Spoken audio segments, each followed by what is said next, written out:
The gallery has always been the heart of art produce, and it's been a different configuration over different years. But it's always been this public space. It's been visible and accessible to the neighborhood and to folks walking by on the sidewalk 24 hours a day. You can just pass by and have an experience of what's going on inside, or you can come in and it's not a gallery with white walls with a docent sitting there making you feel uncomfortable, but you can have your own experience and approach the artwork your own way. To me, being an artist and a teacher overlap in many ways. The work that we do here is providing an environment for not just kids, families, adults, seniors, immigrants, have a chance to come together and explore the environment here and manipulate materials and look around, listen to each other, learn from each other. The most exciting thing for me is when children and families from the neighborhood meet college students from UCSD who are here through a class, and a high school student who's getting community service credit, and one of the seniors in the low-income housing across the street all meet at the same table or in the garden to work on a project together. That to me is the richest kind of learning. I think schools can learn a lot from spaces like art produce because it causes us as teachers to question everything. There are certain ways that we do school, and we just sometimes just assume, well, that's how it is because that's how we always do it. But then you come to a place like art produce and you see all these opportunities in different spaces, indoors, outdoors, with all kinds of materials, with all kinds of people. And you realize, okay, wait, maybe there's other ways that we could be doing this. So I think it's really transformative, and it really is an opportunity for all educators to reflect and then question, why are we doing what we're doing, and are there other ways that we could be doing it as well? The Make It Yourself community art class is kind of an extension of what I had been doing at the North Park Rec Center for about 15 years, bringing an after-school arts program to the neighborhood. There's still a lot of folks in this neighborhood that can't afford art classes, or we don't have it in our schools.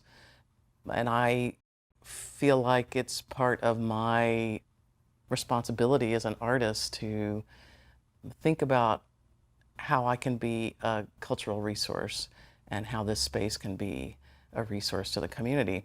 We started doing the drop-in classes on Saturdays where folks can interact.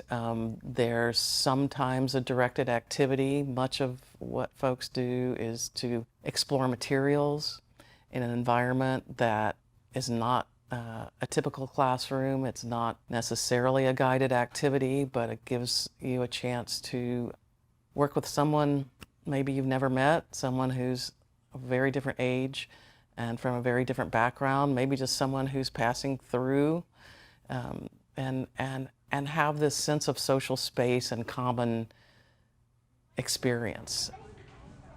What is great about watching the kids in the Make It Yourself class is they are completely self-directed. They are often the ones that are teaching the elders. The younger the kid, the more knowledge and the more spontaneity and the more creativity they have. And we're all watching the 7-year-old asking, how did you do that? Tell me about it. And the great thing about art is there is no right or wrong. There is, there's no good or bad. To honor everyone's personal expression and ability to create something and help each other collaborate on something doesn't always happen in traditional school settings. And so the ability to do it in a safe environment and take as much time as you want thinking about your ideas and working them out on paper or in clay or in the garden.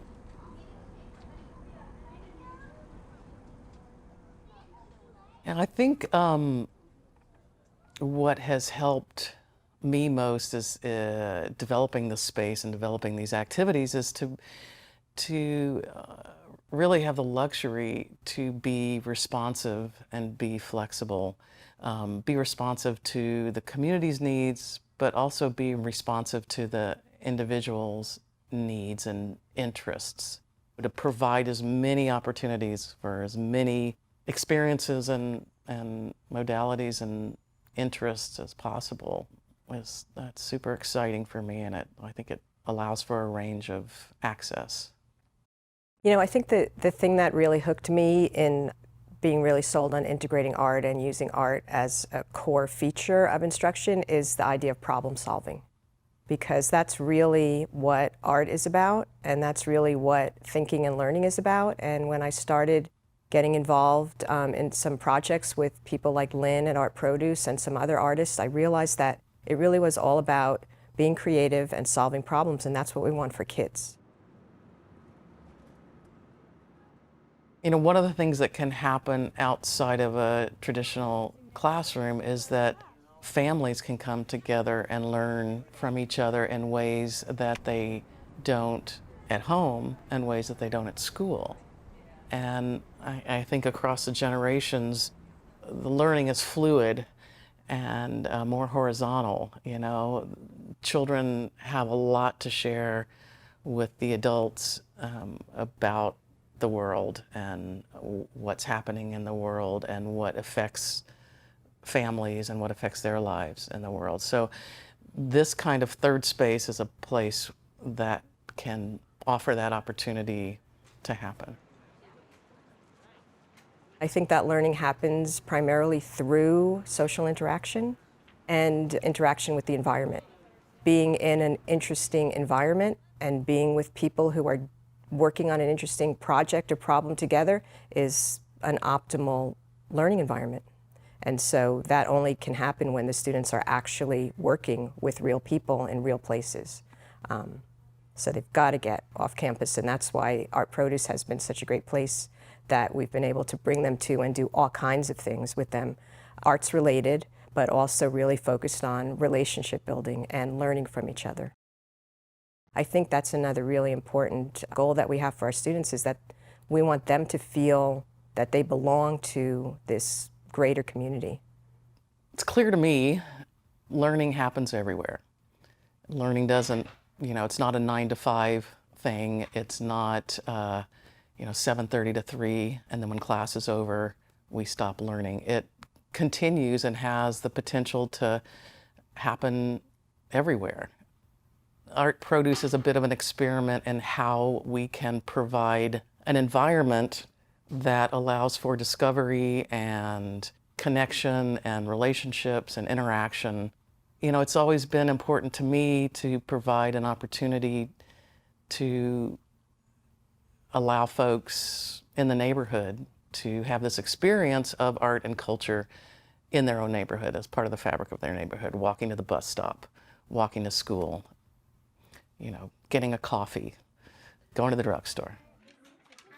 I've been involved with bringing some elementary school students here, and the level of engagement was super high, the level of enthusiasm was super high, but also the level of focus and thought and interest and questioning was really high because it's such an interesting environment to be in. Also, when the parents who came on the field trip with the kids were involved in a different way. They were really participating in the activities, they were asking their own questions, they were collaborating with their kids rather than just sort of monitoring or disciplining. So it was just a really good space for that kind of intergenerational learning to happen.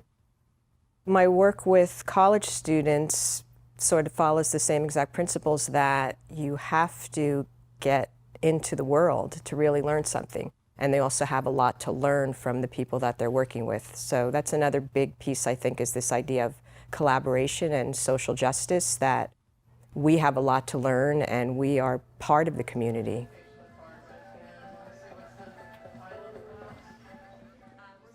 Mapping Home was a project that incorporated a lot of people and organizations, and was a really wonderful collaboration between myself, other artists in the community, students from UCSD PAL program, the Corinne organization of San Diego, and other refugee organizations in San Diego. And the idea was to create a situation that allowed for cultural transmission between communities and within communities. So it was a intergenerational art making, story recording project.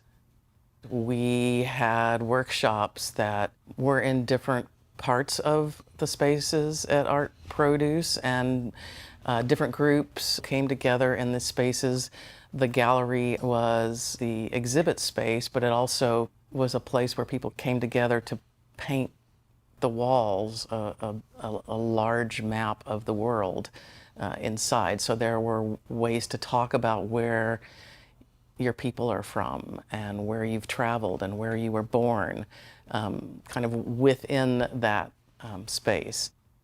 We created paintings on wood that represented symbols from our home and ideas about what our homes meant, and the kind of the references and the concepts about home and safety and security.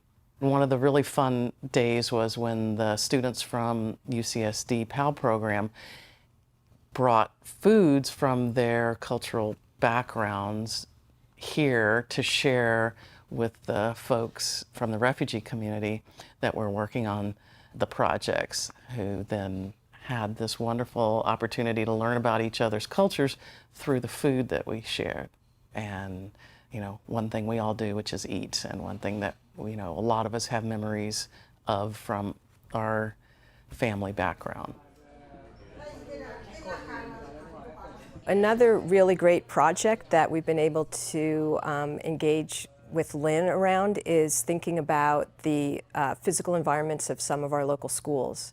Lynn has been an advisor and a resident artist and a consultant for work that we've done with some of the schools that EDS works with.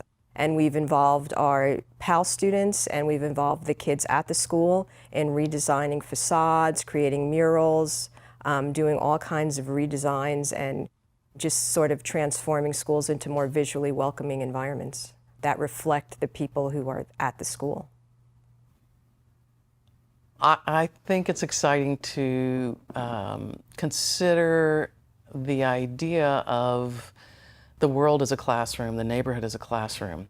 There's this, you know, new notion that if people are active and learning and their neighborhood becomes vital, then it also affects the economy of a neighborhood. It affects people's, you know, personal well-being. And I think there's a lot that we can all learn about how creative problem solving and, you know, critical thinking happens in spaces that are non-traditional spaces, but are spaces that exist all around us all of the time, everywhere we are.